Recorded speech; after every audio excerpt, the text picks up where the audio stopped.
Today we will see these four sentences I have written.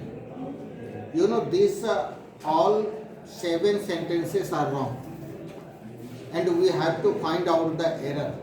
What are the errors in these sentences? We will calculate according to the rules of the grammar. First you note it, later I will discuss one by one over the sentences. Note it now.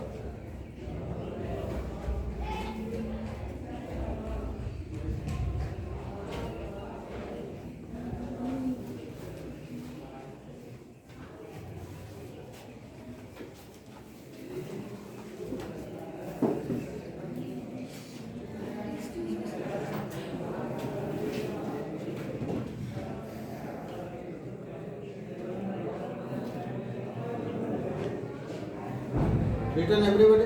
Yes, sir. Don't waste the time. You see here the first one of the sentence, I wish I was a king. What is the mistake in this line?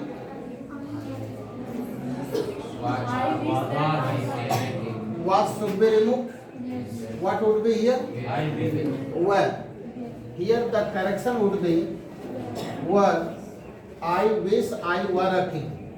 अब बताओगे कि आई के साथ तो was लगता है, where क्यों लिख दिया आपने? नहीं, यह तो सही ही दिख रहा है कि as it looks like it is the correct one because I always carry was according to this is right. But the rule here, this is the imaginary sentences. No, if you imagine something, अगर कुछ कल्पना करते हैं हम, है नहीं, तो वहां पर कोई भी सब्जेक्ट रहे उसके साथ वेर ही लगेगा. कोई भी सब्जेक्ट रहे. I wish I were a bird, it means काश मैं चिड़िया होता, काश मैं राजा होता.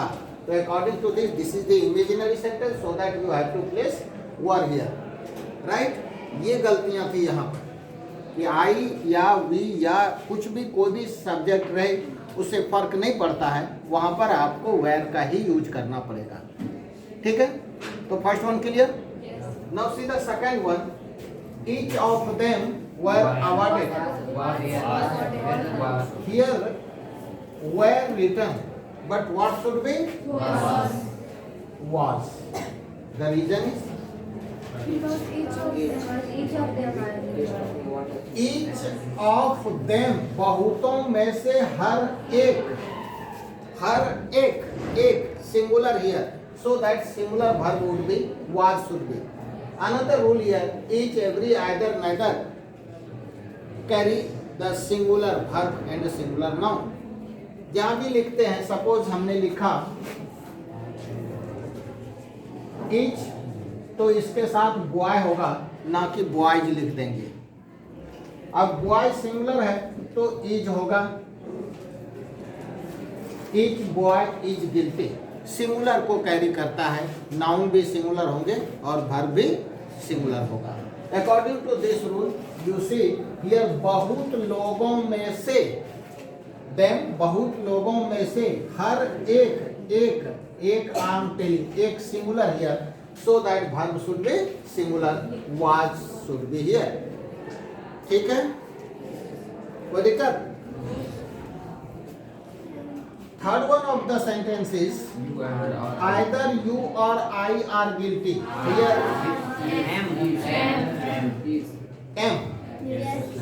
According to the second one of the subject, you see the rule here, if either or connects two nouns, here you and I, two nouns here, तो verb should be according to the nearest subject. इसके पास वाले subject के according होगा. I के according क्या होने चाहिए? M सही होना चाहिए. बात समझ में आई? जब भी either neither से जुड़ा हुआ दो नाउन रहेगा तो अंतिम सब्जेक्ट के अकॉर्डिंग ही आपको ऑक्सिलरी वर्ब रखना पड़ेगा. ठीक है. चलते 4 नंबर में. It is you who is guilty. Are क्यों होगा? ठीक है, आर होगी, आर लिख दिया. ठीक है. अब समझो कि यह हु क्या है यहाँ पर. ये हु क्या है? रिलेटिव प्रोनाउन है। ये हु किसके लिए आया? यू के लिए। तो रियल सब्जेक्ट क्या है? यू। तो इस यू के अकॉर्डिंग ही ना वर्ब होगी। तो यू के अकॉर्डिंग तो आर होना चाहिए, बट इज लिखा हुआ है, so that it is wrong. समझ में आई बात? तुम ही हो जो दोषी है। कौन दोषी है? तुम। तो इसी के अकॉर्डिंग वर्ब रखने होंगे। ठीक है। अब नेक्स्ट सेंटेंस देखिए, he said that he can help मी।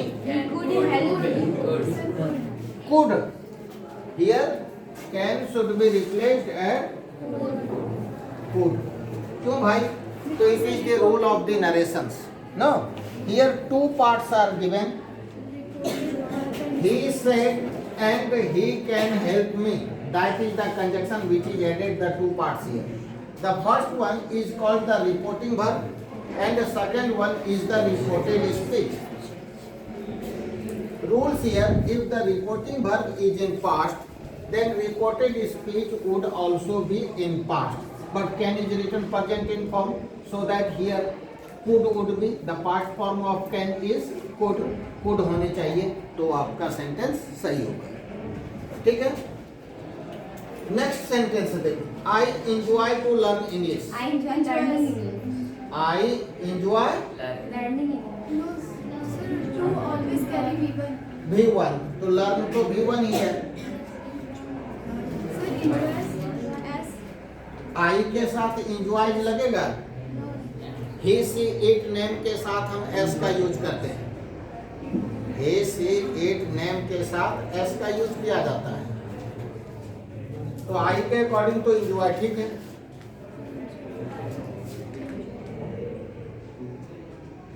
यह दोनों सेंटेंस के साथ एक ही रूल कैरी करता है। देखो, अगर सेंटेंस में एंजॉय वर्ब रहे, माइंड वर्ब रहे, तो अनदर जो वर्ब है वह अपने फोर्थ फॉर्म में रहेगा, वह जिरंड के फॉर्म में रहेगा। तो जिरंड का कौन सा फॉर्म है? आईएनजी फॉर्म है। तो उस अकॉर्डिंग एंजॉय तो आ गया सेंटेंस में, तो टू लर्न को हटा करके यहाँ क्या करेंगे? लर्निंग इंग्लिश कर देंगे। बात समझ में आई? As the same in this sentence also mind is given, तो सो दैट टू ओपन को हटा कर क्या कर देंगे? Opening the window. राइट? कोई दिक्कत? पाउच होता है क्या? Pouch, pouch. देखो, 5 sentences I have written. My brother's health is too good. The horse can run fastly. It was bitter cold. This novel is much interesting. He can't hardly do so. These 5 sentences are wrong. Now you have to find out the error. You go through the sentence, think deeply, and write down the answers.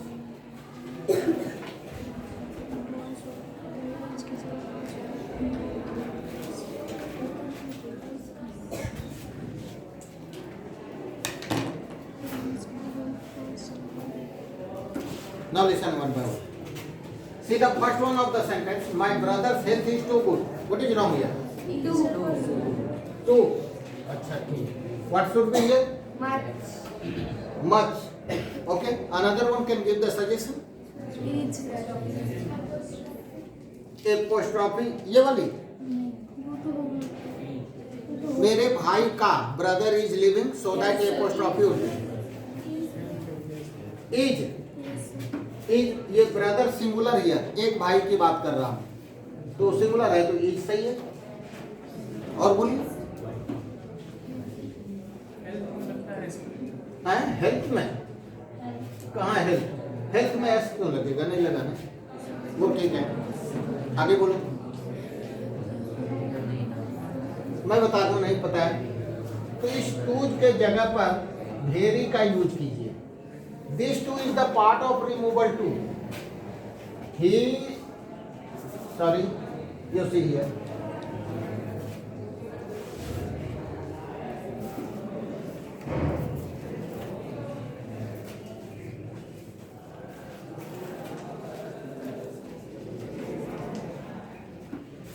he is too big to run fast. वह इतना कमजोर है कि दौड़ नहीं सकता, negative meaning देता है। तो ये टू को रिमूवल के अंदर आता है भाई। यहाँ पर आप ये टू रहे तो आप इस टू का यूज कीजिए, या नहीं तो रूल कहता है ये टू सेंटेंस के एंड में होता है। तो एंड में तो है नहीं, यहाँ गुड टू यहाँ रहता तो कोई बात होती है। बात समझ रहा है? इसीलिए ऐसे सिर्फ टू को यूज नहीं करते, तो वहां पर क्या यूज करना चाहिए? वेरी का यूज करना चाहिए। ठीक है? My brother said this very good. Bar bar very good सुनते हो आप लोग? टू गुड सुनते हो? नहीं सुनता हो? वेरी गुड सुनते हैं? बहुत छोटा सा मिस्टेक था ये, तो ऐसे भी कॉमन सेंस दौड़ा के सही कर लेता। चल next one, the horse can run fastly. What should be here? What is written here? Fastly. आपको मैं एक बात बता दूं, ध्यान से रखना कि फास्टली कोई भी एडवर्ब नहीं है। यहाँ तो यह एडवर्ब है क्योंकि रन वर्ब है, रन के बारे में बता रहा है कि घोड़ा तेज दौड़ सकता है, तो ये फास्ट एडवर्ब है। एडवर्ब फास्ट होता है, न कि फास्टली होता है। फास्टली कोई भी एडवर्ब नहीं है, फास्टली कोई भी एडवर्ब नहीं है इंग्लिश में, याद रखना। फास्ट ही होता है, फास्टली नहीं होता है। तो ऐसे बहुत लोग को सुना होगा, come fastly, wrong one, it is come fast should be, not come fastly, come fast, right? Third one, it was bitter cold. Bitter तो return here, bitter return here.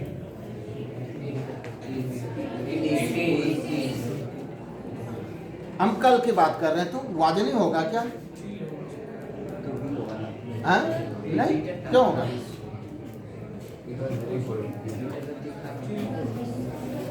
Mistake तो यही बिटर है, चिल भी नहीं होगा। नहीं भाई, bitterly का यूज कीजिए। Bitterly cold, scorching cold, scorching heat, quite तो लगा सकते हो, लेकिन यहाँ बीटर को सही कीजिए। ठीक है? जो एरर है उसी को फाइंड करना है, उसके जगह पर क्या होगा? बीटर लिखा है, गलत है, बिटरली होना चाहिए तो सही होगी, right? Then this novel is much interesting. क्या कर देंगे? वेरी इंटरेस्टिंग कर देंगे भाई।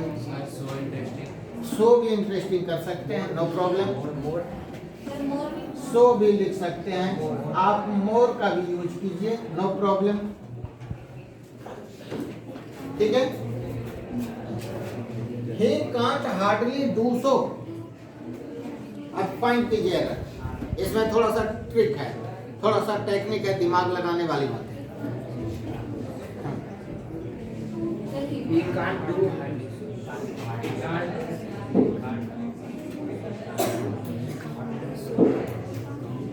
बताइए हिंदी में नहीं। देखो इस सेंटेंस में क्या चीज है? इस सेंटेंस में एक वर्ड आया हुआ है जो है हार्डली। हार्डली का यूज कहाँ करते हैं? वो निगेटिव सेंस देता है।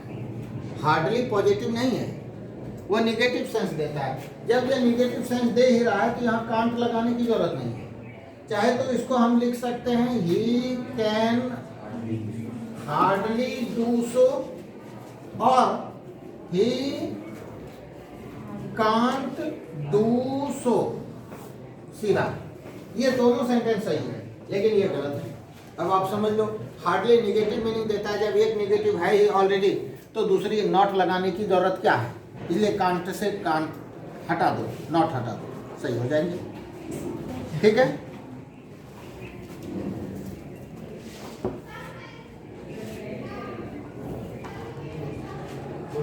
पहुंच गए।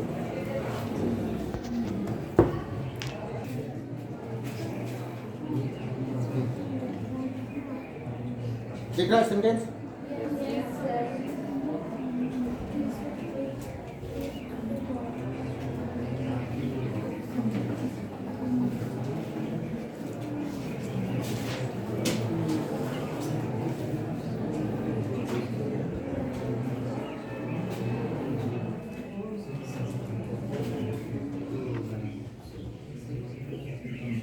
He should pray to God. What is the mistake here? He should pray to God. इसको समर्पित होते हैं टू गॉड और नहीं। सब में प्रीपोजिशन का मिस्टेक है। Here is a chair to sit in. ये ऑन होगा क्योंकि चेयर पर बैठते हैं। बट चेयर के एक फॉर्मूला भी है, ये ध्यान देना कि अगर चेयर में हैंड्स नहीं है, अगर चेयर में हैंड्स नहीं है तो सीट ऑन, और हैंड वाली चेयर है तो सीट इन भी होता है। खास करके अगर कोई बड़ा लग्जरियस सोफा है, बैठते हैं और इन चले जाते हैं, देखता है कि नहीं सोफा सब में, तो वहाँ भी इन का यूज हो जाता है। तो ये फंडा सिर्फ दिमाग में इतना याद रखना कि अगर हैंड्स है तो इन, नहीं तो ऑन। जनरली चेयर के साथ ऑन का ही यूज होता है। ठीक है। Open for page 40। Many times teacher used to say open at page 40. Open at page 40। तो यहाँ पर क्या हो जाएंगे? ऐड हो जाएगा। ये सब कुछ कॉमन चीज है जो दिमाग में सेट कर सकते हैं। पार्टिकुलर पेज का बात कर रहे हैं, क्या करने हैं बताओ? ओपन डी पेज, वो तो खैर कोई दिक्कत नहीं है। अगर हम कल वही 40 वाली पेज आपसे पलटवाए थे तो दी लगा देंगे यहाँ, क्योंकि वो हमारा एक्वेंटेंट हो गया, जान पहचान हो गया, परिचित हो गया, डेफिनिट हो गया। उसी पेज की बात कर रहे हैं जिस पेज की कल बात करेंगे, तो वहाँ पर दी भी लगा सकते हो। लेकिन आज यदि हम डायरेक्टली कर रहे हैं तो कल से तो उससे परिचित तो है नहीं हम, इसीलिए दी नहीं लगाया मैंने। ठीक है। I write with ink.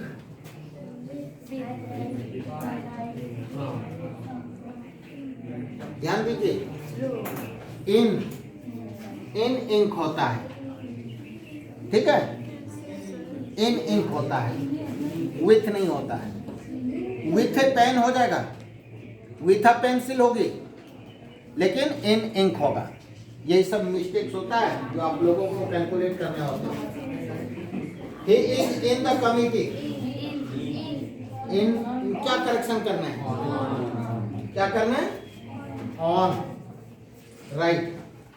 जरा पॉज कर, तुम पॉज कर और okay, see the 5 sentences here. You apply your brain.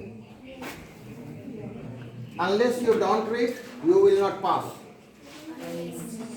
Unless you don't read, you will not pass. What is the mistaken part here? Unless. Another word can? You can't.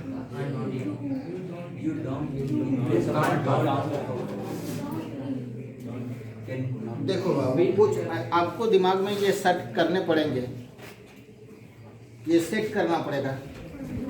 क्या कि कौन कौन सा word देखने में तो पॉजिटिव दिखता है लेकिन है वो अंदर से निगेटिव नहीं। जैसे अभी कुछ स्टूडेंट बहुत सिंसियर दिखते हैं लेकिन है अंदर से वो सिंसियर नहीं, वैसे सब स्टूडेंट को चिन्हित करना है, वैसे सब वर्ड्स को पता करना है कि कौन कौन सा वह वर्ड है जो देखने में पॉजिटिव लगता है लेकिन है निगेटिव। ऐसे तो आप समझ सकते हो कि अनलेस कोई पॉजिटिव वर्ड नहीं है, वो ऑलरेडी निगेटिव रहता है। जब यह ऑलरेडी निगेटिव है तो यहाँ पर फिर निगेशन वर्ड रखने की जरूरत नहीं है। डोंट के जगह पर आप सिर्फ डू का यूज करेंगे ना, या पूरा डोंट हटा ही दो। Unless you read you will not pass, ये पूरे के पूरे को खत्म कर दोगे तो सेंटेंस आपका सही हो जाएगा। ठीक है, बात समझ में आई? क्योंकि जब एक निगेटिव मीनिंग दे ही रहा है तो दूसरे नॉट को रखने की जरूरत नहीं पड़ती है। अनलेस ऐसा ही है, अनलेस अनटिल ये सब ऐसा वर्ड है, अन जिसके साथ लगा दो वो उसको निगेटिव बना देता है। सर्टेन, अनसर्टेन, अन जैसे लगा तो वो क्या करता है, निगेटिव बना देता है। यह भी निगेटिव है तो दूसरी निगेटिव रखने की जरूरत नहीं पड़ती सेंटेंस। ठीक है,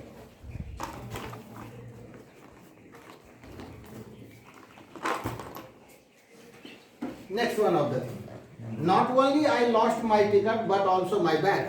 देखने से तो लगता है कि पूरा का पूरा सेंटेंस सही रहे।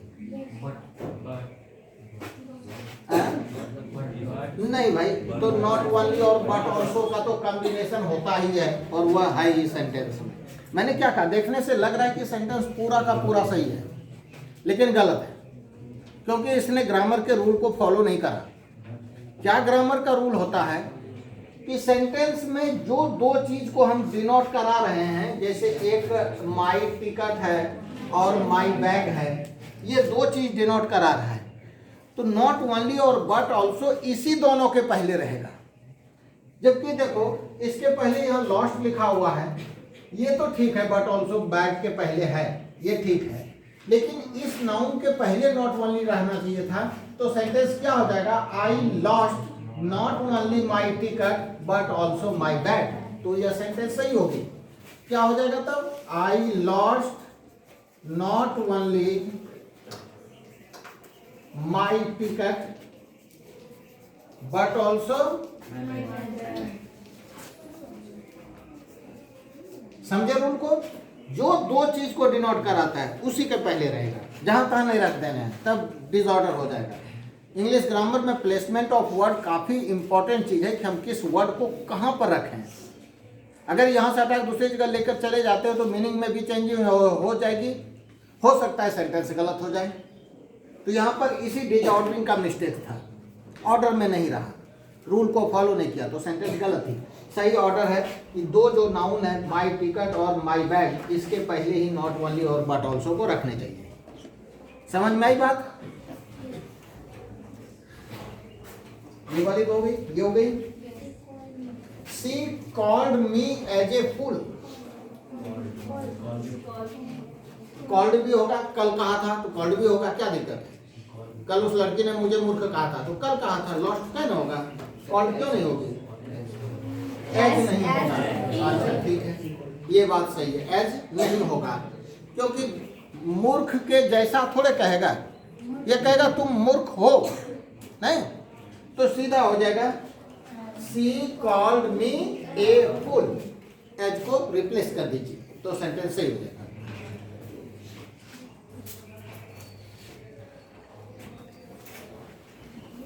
ठीक है, नेक्स्ट सेंटेंस देखिए, hardly had he gone then it began to rain.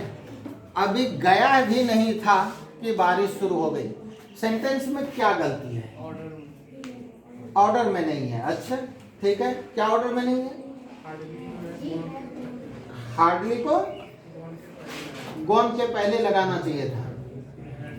अगर कहें कि नहीं वह सही है, उधर सही है, तो फिर देखिए और क्या गलती है।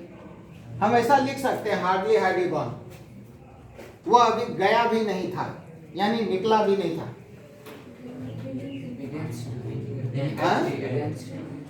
इट बिगिन का भी टू है, बिगेन शुरू हो गया, सब्जेक्ट प्लस भी टू, सिंपल पास्ट, यह सही है।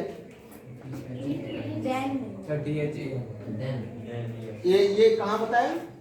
यहाँ पर हाँ, THEN के जगह पर क्या बताया आपने? AN नहीं करते, THAN तो कंपेयर करने के लिए यूज होता है। जैसे he is taller than me, taller than I। यहाँ देखिए, तो यहाँ पर देन THAN है, यह कंपैरेटिव के लिए यूज होता है, यहाँ कोई कंपेयर नहीं किया जा रहा है इस सेंटेंस में कहीं पर। देन के जगह पर सडनली, अच्छा कुछ तो आ रहा है सही, लेकिन अभी भी हम लोग भटके हुए हैं। नहीं, रूल समझिए, तब आपकी भी रूल गलती नहीं होगा।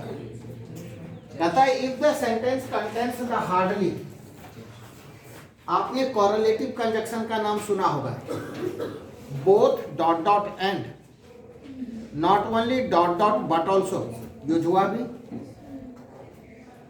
वेदर डॉट डॉट और, सुना है? तो हार्डली के साथ व्हेन का यूज होता है, ना कि देन का यूज होता है। यहां पर व्हेन होगा, ठीक है, हार्डली के साथ व्हेन का यूज होता है, देन का नहीं। बात समझ में आई?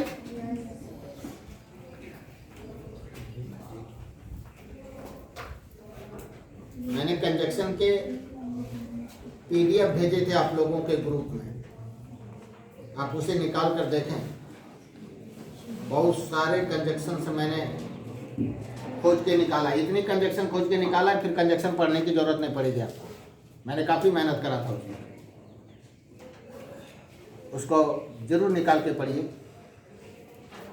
ठीक है, तो मैंने क्या बताया कि हार्डली के साथ क्या यूज होगा? when। अच्छा, wait until I don't return क्या होगा? डोंट नहीं होंगे, नहीं होंगे। क्यों नहीं होंगे? क्योंकि ये वाला ही रूल यहाँ काम कर रहा है। नहीं, जब एक निगेटिव है ऑलरेडी तो सेंटेंस में दूसरी निगेटिव लगाने की जरूरत नहीं पड़ती है, क्योंकि दो निगेटिव मिलकर के पॉजिटिव हो जाएगा ना।